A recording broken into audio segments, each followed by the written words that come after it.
faz sonhar, tem tanto para contar, pois o caminho a seguir é a missão de incluir. Nós vamos desvendar melodias. Olá, este é o Desvendar Melodias, o podcast RFM onde falamos sobre música e inclusão das pessoas com deficiência e surdas. Eu sou a Marta Vitorino e já estou aqui com mais uma convidada para termos aquela conversa que de certeza não vais querer perder. Mas antes, deixa-me só dizer-te que podes ouvir o nosso podcast nas plataformas de podcasts e em www.rfm.pt. É lá que também tens uma versão para que as pessoas surdas também possam acompanhar. Agora, vamos à nossa convidada de hoje. Ela começou a escrever poemas desde pequenina, foi ao The Voice Portugal, mas não virou uma única cadeira. E, no entanto, saiu de lá a festejar. Talvez ainda não soubesse, mas, apesar de não ter virado uma única cadeira, era mesmo na música que estava o seu caminho. Há quem diga que há sítios onde os sonhos têm teto, mas ela mostrou que, se há tetos para romper, é o teto dos sonhos, e hoje ela canta para muitas e muitas pessoas e mostra que, se nós quisermos alguma coisa, não há tetos que nos detenham. Obrigada por teres vindo, Bárbara Tinoco. Olá, bom dia.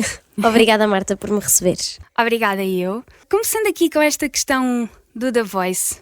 É curioso, tu já disseste em várias entrevistas que pensaste que naquele dia era ali que o teu caminho se iria decidir na música ou não. Tu não viraste nenhuma cadeira e, no entanto, saíste de lá a celebrar. Mas exatamente naquele momento, tu pensaste que não seria por ali o caminho, ou já sentias que, apesar de não teres virado uma única cadeira, talvez fosse mesmo por ali? Eu não sei, eu acho que a coisa engraçada de ser jovem e novo é mesmo a ingenuidade. É assim que se diz esta palavra, Marta, ajuda-me. Ingenuidade. Ingenuidade, acho eu. O meu cérebro bloqueou. Pronto, essa palavra é da coisa, ou seja, eu acho que à medida que nós vamos crescendo, eu acho que é por isso que os adultos, quando nós somos adolescentes, dizem tu espera que tu vais ver, ou tu espera que... E nós achamos sempre, não vou nada, e eu é que sei, e todas essas coisas, e depois crescemos e os adultos tinham toda a razão. É que eu acho que nós vamos perdendo essa coisa, vamos ficando mais céticos, vamos ficando menos esperançosos, porque as coisas onde nós vamos apostando começam-nos a correr às vezes mais mal do que bem, ou às vezes ao contrário. E portanto, ainda sou miúda, mas pronto, ainda era mais miúda, tinha 20 anos, agora tenho quase 26, também não é muito diferente, mas faz muita diferença. E pronto, eu acho que era ingênua e portanto estava esperançosa sem estar esperançosa e ao mesmo tempo esperançosa, não sei se isso faz sentido, mas não tinha bem noção real do que é que podia acontecer, na verdade. E hoje, já tens noção de que isto é real ou ainda andas a pensar, será que isto está mesmo a acontecer, sabes? Agora acho que já tenho noção que é real, agora os medos são outros e lá está, essa é a coisa de crescer, mas acho que continuo bastante ingênua, tanto que eu estou sempre a fazer coisas novas. E gosto de não ter perdido isso ainda. Há de chegar o dia. Em que é que achas que essa ingenuidade te ajuda no teu trabalho? Ajuda-me a não ter medo de fazer coisas diferentes, ajuda-me a não ter medo de arriscar, ajuda-me a aceitar perder também, ajuda-me a falhar melhor.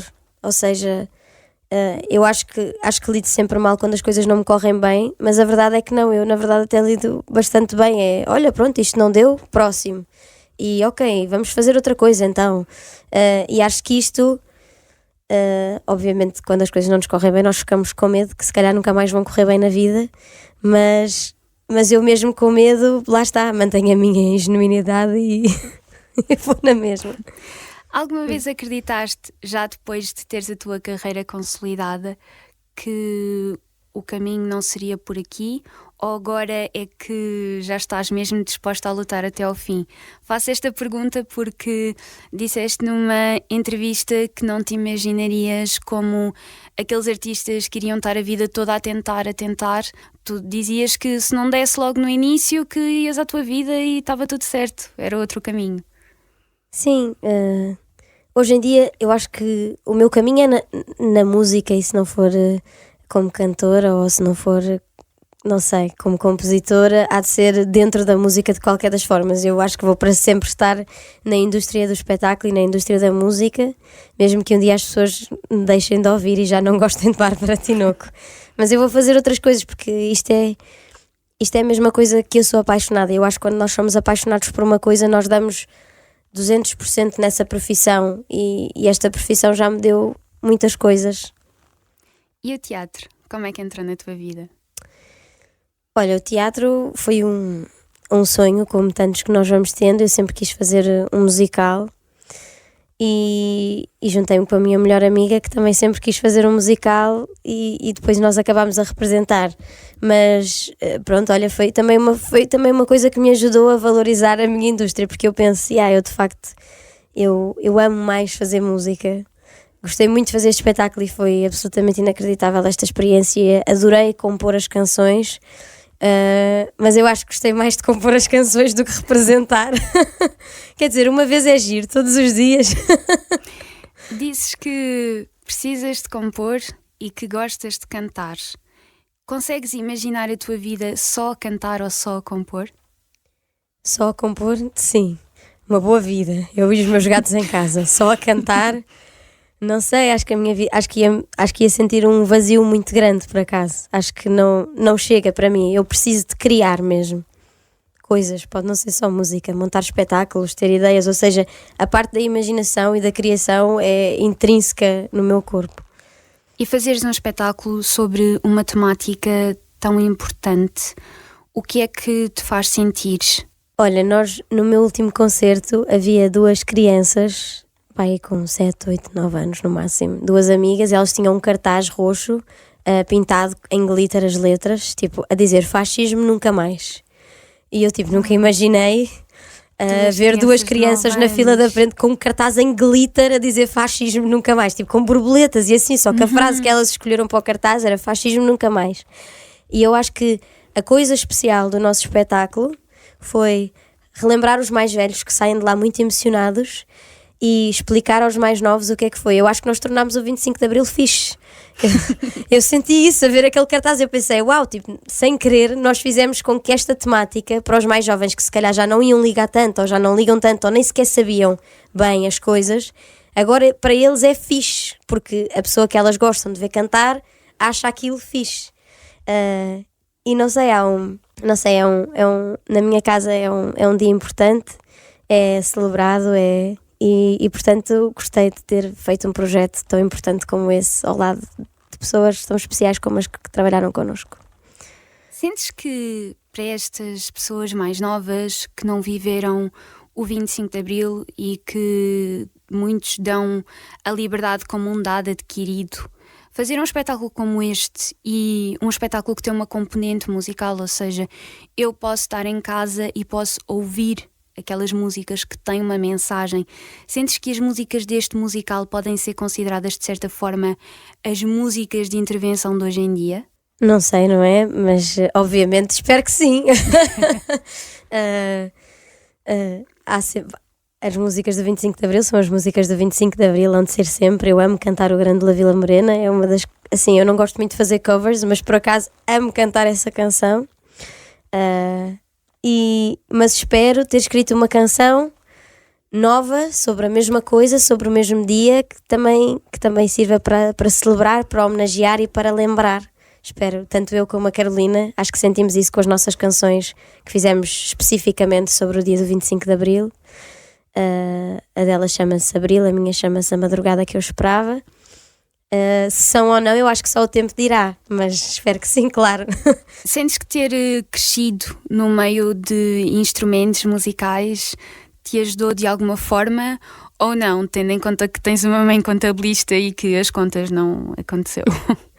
Não, Eu acho que sim. Eu acho que eu já vinha no meu sangue. Eu sou neta de um cantor e de um poeta e depois cresci numa casa cheia de música e numa família super musical de um lado e de uma família que gostava muito de ler do outro. Portanto, uma família que me deu muitas coisas para eu me ter tornado a Bárbara Tinoco, na verdade. Achas que os sonhos têm teto ainda? Eu acho que não. Eu acho que também é fácil para mim hoje em dia dizer isso e eu acho que se calhar as pessoas quando estão a começar uma carreira ou têm um sonho e não sabem como é que o podem atingir, ouvem este tipo de discurso e dizem, claro, também é fácil dizer isso para ti, é 1 no milhão, e às vezes podem ter razão, porque é que as pessoas gostam das minhas canções e não gostam de outras, ou porque é que não gostam das minhas e gostam de outras, é uma coisa que não se explica. Ninguém consegue explicar. Nós podemos tentar ter teorias sobre isso, mas efetivamente é muito subjetivo. Eu acho que tem a ver com a paixão mesmo, com o foco, com o trabalho, mas a paixão e o foco, eu sou mesmo obcecada com a minha profissão, eu amo a minha profissão, eu amo fazer canções, é mais do que ser feliz, é mesmo intrínseco em mim, ou seja, eu não sei mesmo viver de outra forma, ou seja, não teria um trabalho não criativo provavelmente, só que só descobri agora. A sorte dá muito trabalho. Dá muito trabalho, meto muitos aí. Este podcast tem uma componente para falarmos um bocadinho sobre inclusão. E pegando aqui naquilo que eu te perguntava há pouco, de os sonhos terem teto, muitas vezes para as pessoas com deficiência colocam ainda mais tetos aos sonhos, às oportunidades, à vontade de ser uma coisa que simplesmente as pessoas com deficiência querem ser e não o que os outros querem para elas. E muitas vezes a inspiração para qualquer pessoa, não só para as pessoas com deficiência, vem da música. Inspirar-se numa determinada música pode ser inspiração para lutar por algo diferente, por algo melhor. De que forma é que tu tens a componente inclusiva nos teus concertos, ou se isso faz parte dos teus objetivos? Olha, estava cheia de medo de vir ao teu podcast, mas aceitei na mesma. Obrigada. Porque eu percebo, eu não gosto nada de falar de coisas que eu não percebo muito, porque tenho medo de dizer alguma coisa estúpida, ou tenho medo de... Pronto, lá está, tenho muitas pessoas jovens a ouvir aquilo que eu digo e então eu tento evitar falar de coisas que eu não sei e de alguma forma passar mensagens erradas, mas o assunto da inclusão é um assunto que por acaso me interessa bastante, por acaso não, devia interessar a toda a gente, mas por acaso eu particularmente sempre tive interesse e sempre tive de uma forma ou outra algum tipo de contacto com vários tipos de, não só deficiência, mas às vezes outras componentes até mais psicológicas e coisas assim. Sim. E portanto sempre tive interesse e sempre fui, e todos os projetos que de alguma forma eu consiga apoiar, visitar e dar algum contributo com aquilo que eu puder, eu normalmente aceito sempre e vou e faço o que me pedirem, porque acho que esta coisa de normalizar, mas criar condições, ou seja, nós não podemos dizer vamos tratar exatamente igual, é para tratar exatamente igual, mas a pessoa não vê como tu na mesma, não é, Marta? Portanto precisa de ter uma forma de se deslocar até um concerto. Claro. Portanto, é um assunto que eu penso. Eu acho que nos meus concertos não existe, eu não sei como é que funciona, porque há uma parte prática, ou seja, sei que existe sempre lugares para mobilidade condicionada, sei que existe sempre cuidados, se mandarem um e-mail, são sempre todas as pessoas que alguma vez nos contactaram a pedir coisas especiais para situações especiais, os pedidos são atendidos e respondidos todas as vezes. Agora, não sei se por defeito está uma coisa construída, e acho que não, até nem sei que tipo de necessidades, para além das óbvias, é que as pessoas com algum tipo de deficiência gostavam de ver incluídas nos espetáculos, e daí acho muito interessante este teu podcast e acho muito interessante estares a fazer isto e a falar sobre isto e a convidar-nos a nós, artistas, e a ensinar-nos, que acho que isto é um podcast onde tu podes ensinar e podes dizer-nos: olha, nós gostávamos, eu tenho pensado e na minha vida, na prática, isto era fixe para eu ver um espetáculo, ou isto era o que era preciso. Olha, eu tenho vários amigos com este tipo de característica, e do que nós falamos, isto era uma coisa boa. E ensinar-nos, porque eu estou disposta a aprender e acho que toda a gente. Tu disseste várias coisas muito importantes aqui. Primeira questão de... Existe uma diferença entre igualdade e equidade. Todos nós somos diferentes. E é um facto. Seja por questões mais visíveis, seja por questões não visíveis, nós somos o fruto das nossas vivências. E independentemente de termos uma deficiência ou não, nós vamos olhar sempre para cada uma situação à nossa maneira. Neste caso, a questão da inclusão nos espetáculos é uma coisa mesmo prática, e prática em termos físicos. É preciso mobilizar meios e afins. E eu acho que não se deve procurar uma igualdade, deve-se procurar uma equidade, porque era aquilo que tu estavas a dizer. Deve-se tratar toda a gente como igual, óbvio, facto. Agora, eu vou ser cega, ou seja, ninguém pode tratar de uma forma totalmente igual a uma pessoa que vê, porque senão não vai correr bem. É isso, eu acho que tens toda a razão. São dois conceitos que não se podem confundir. A igualdade implica equidade, na Exatamente, verdade. Implica, os dois conceitos estão ligados. E há pouco falávamos, o Nandinho fez no Mel Arena dele, foi a primeira vez que eu vi, e até ele ter feito, na verdade, nunca tinha pensado sobre isso, e achei até interessante ele ter feito isso, porque me fez pensar sobre isso, que é ter coletes para as pessoas com deficiência auditiva. Estou a dizer bem? Pessoas surdas. Ok, pronto. Pois, lá está. Há esse tipo de coisa que é, às vezes a pessoa não quer ser indelicada e eu nem sei bem como dizer a coisa, se para não ser inconveniente ou para não magoar sem querer. Mas neste caso, pessoas surdas, dizemos assim.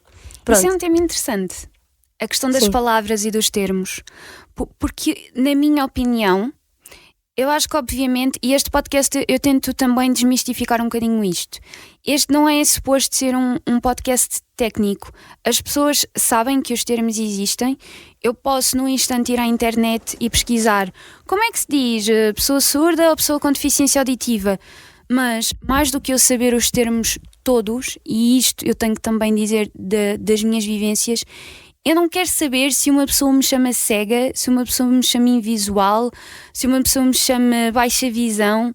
Não é isso que me importa. A mim importa-me a intenção por trás daquela palavra, a intenção por trás daquele ato. Obviamente que os termos são importantes, que as palavras são importantes, mas pensem também muito na intenção com que elas são ditas. Por acaso tu falas disso de uma forma muito poética e se calhar nunca te tinham dito ou nunca tinhas pedido, porque dizes, estava com pessoas que viam e eu sou uma pessoa que não vejo, ou seja, há pessoas que ouvem e há pessoas que não ouvem, e eu acho isso uma forma muito bonita de dizer. Mas é um facto.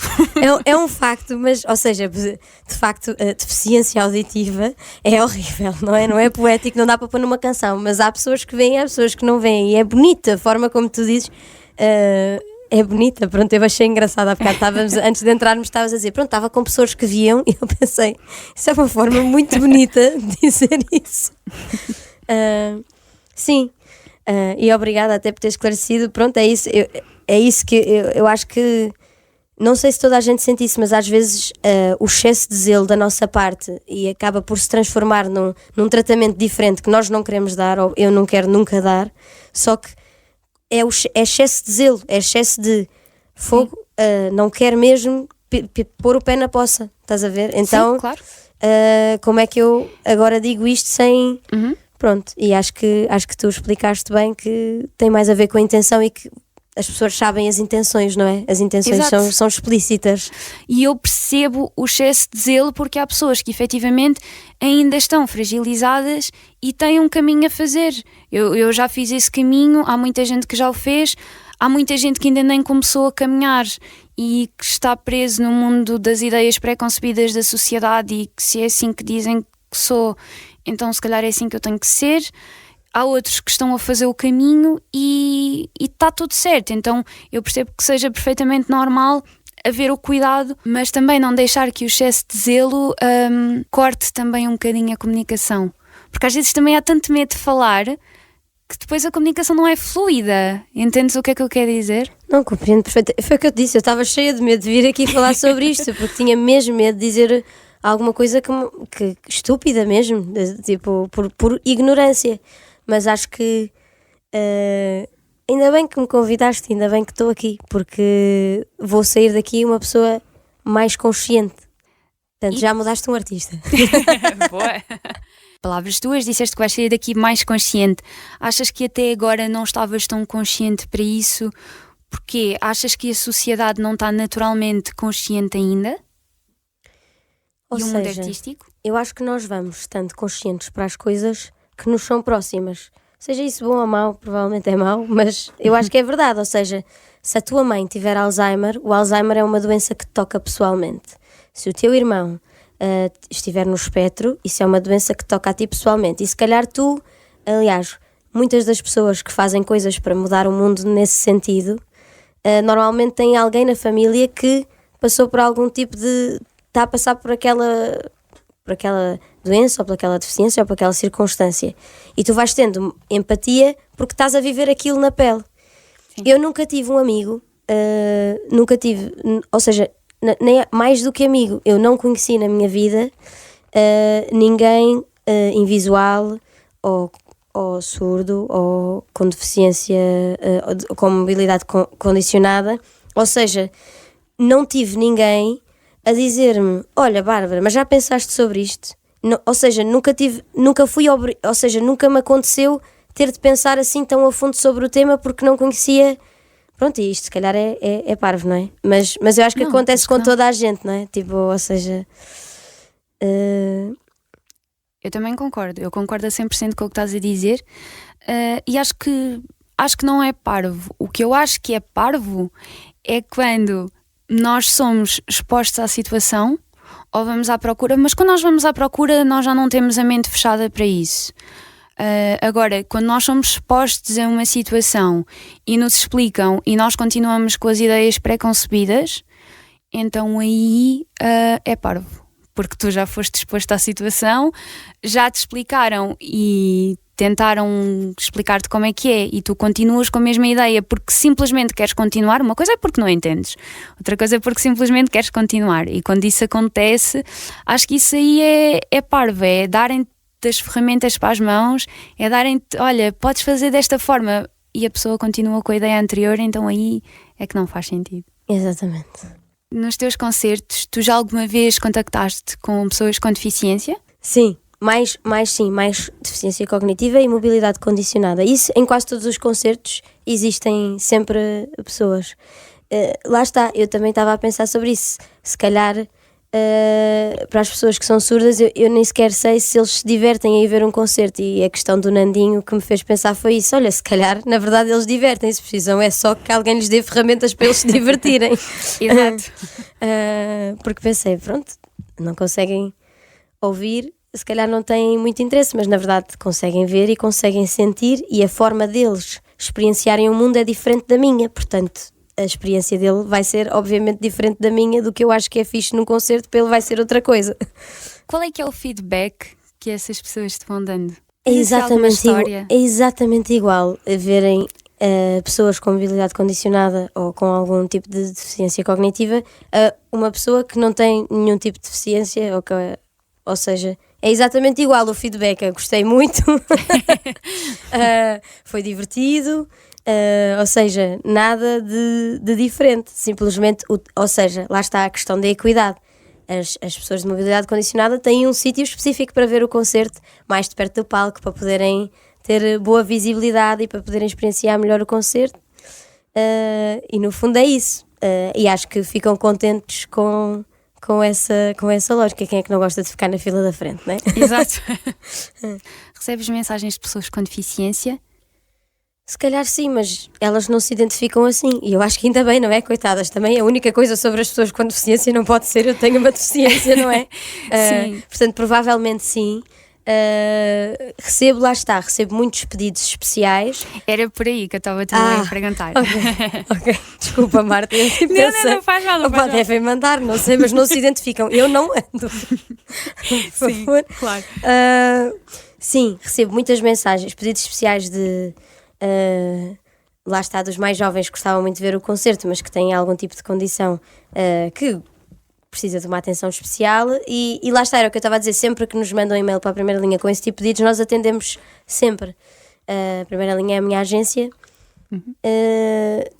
E ou seja, para mim é óbvio fazer isso, é a parte óbvia da coisa. Mas a parte não óbvia, se calhar, é a outra parte que eu acho que também se fala aqui neste podcast, que é como é que, sem ser um pedido especial, ser só um pedido normal. Exato. Isto porque, por exemplo, nós autógrafos só fazemos em concertos em espaço fechado, em espaço aberto não fazemos. Porque não há muitas vezes condições, porque ficamos muitas horas e às vezes temos concerto no dia a seguir e não é mesmo possível, e então para ser justo para toda a gente, a questão da igualdade e da equidade, decidimos que não fazíamos, mas muitas vezes atendemos esses pedidos, mas lá está, essa para mim é a questão da equidade, são pessoas que não podem, se calhar, deslocar-se sequer a outra terra para ir ver um concerto num teatro para poderem ter o autógrafo ou para tirar a fotografia. Pronto, então atendemos sempre os pedidos das pessoas que efetivamente de outra forma não poderiam ter a mesma experiência que as outras pessoas mais facilmente conseguem ter. Tu gostavas de ter os teus concertos mais inclusivos? Faço esta pergunta porque tu assumiste que ainda estás a aprender. Não agora, Marta. Exato. Imagina, não. Essa pergunta só tem uma resposta. Desculpa, acaba a pergunta, desculpa. Não, eu faço esta pergunta específica porque tu disseste há pouco que estavas a aprender e eu acho que é muito importante também termos esta capacidade de dizer eu ainda estou a aprender, eu ainda quero perceber mais sobre isto e quero saber o que é que posso fazer e a minha pergunta era, gostavas de ter os teus concertos mais inclusivos e como é que tu acreditas que isso pode ser feito? Ou seja, a resposta primeiramente é óbvia. Sim. Já tínhamos estabelecido. Sim. E a segunda, na verdade, eu acho que há toda uma comunidade, ou na verdade várias comunidades de pessoas que têm a mesma característica física ou psicológica e na verdade acho que essas pessoas é que nos têm de dizer o que é que para eles facilitava o acesso ao concerto, melhorava a experiência deles de ver um concerto ou de ver um espetáculo de teatro ou de todas as coisas que eu faço. Ou seja, e que nos ensinassem, ou seja, na prática, porque isto trata-se de coisas práticas, na prática, o que é que nos falta fazer em Portugal, e à Bárbara Tinoco no meu concerto, no meu Mel Arena, o que é que me falta fazer para o espetáculo ser mais inclusivo, na verdade, para ser para toda a gente, que na verdade é o que é.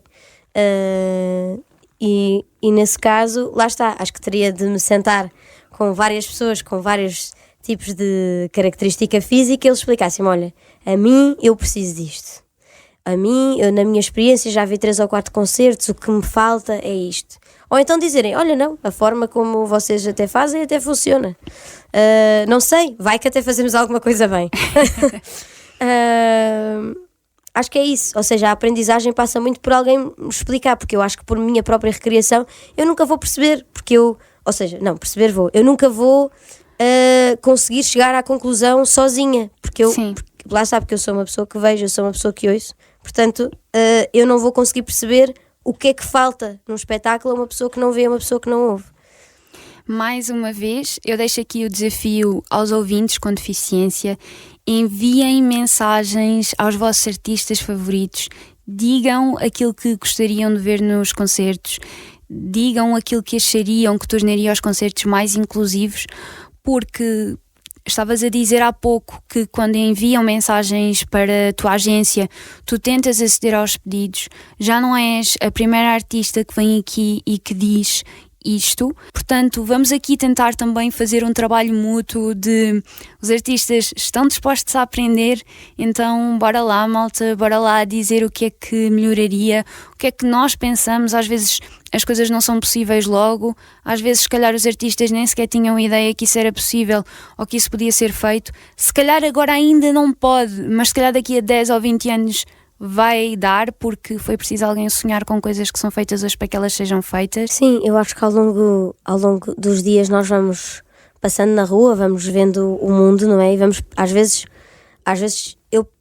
vejo coisas que são criadas para mobilidade condicionada que eu penso, só se a pessoa for pró em cadeira de rodas, porque não vai conseguir descer isto de certeza, ou vai descer e depois vai com a boca contra o poste. Porque isto de mobilidade condicionada tem muito pouco. Ou seja, às vezes penso, os acessos foram criados, mas na prática, quem é que vai utilizar aquele acesso? Porque não é possível. E depois vou contactando com alguns projetos que eu acho muito interessantes. Por exemplo, o Café Joia, se calhar tu conheces, Marta? Sim. Que emprega pessoas, na verdade, não sei ao certo se é só com deficiência cognitiva ou se é com... Eu acho, e peço desculpa a quem conhece o projeto e a quem criou o projeto, que é um projeto interessantíssimo, se estiver a falhar, mas eu acho que é só com deficiência cognitiva. Mas não tenho a certeza. Também não tenho a certeza, mas que visam em empregar e ensinar jovens com algum tipo de deficiência cognitiva que normalmente acabavam por não ter nenhum trabalho, não ter nenhuma independência.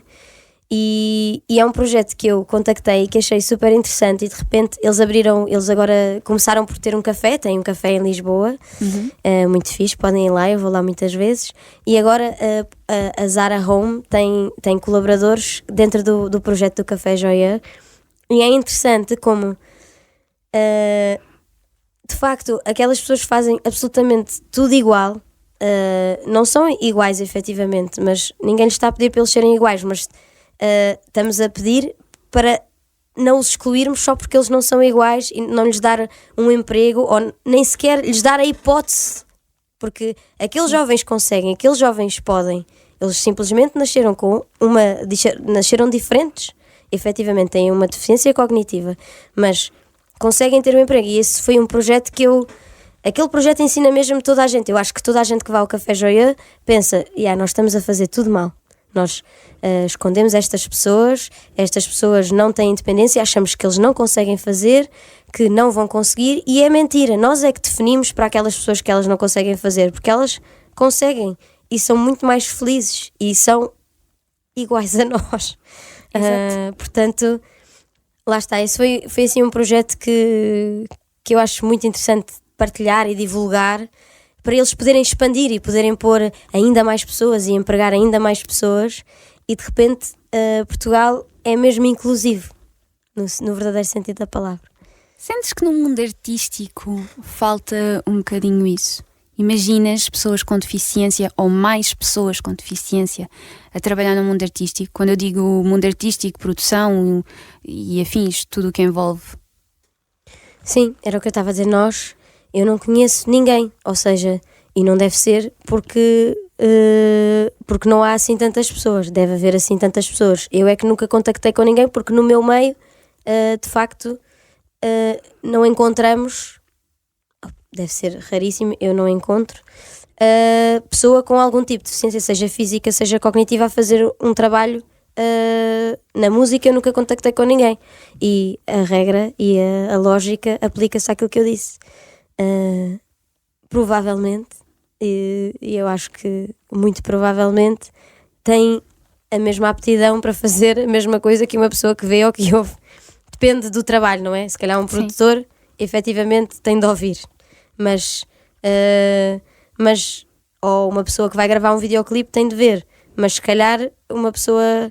Mas o contrário já pode ser. Ou seja, os trabalhos têm características que têm, e que tu podes não ter as características físicas para fazer aquele trabalho. Mas também há trabalhos que não têm características físicas. Isso é como tudo na vida, não é? Exato, é como tudo na vida, e nós temos de nos adaptar às nossas características e às nossas capacidades e jogar com elas, na verdade. Claro. E fazer delas a nossa maior valência. Eu não sou muito alta. Eu nunca vou chegar à prateleira de cima. Pronto, tenho um banquinho em todas as divisões da minha casa e tenho que viver. Obviamente não estou a comparar e não é a mesma coisa, mas estou a dizer que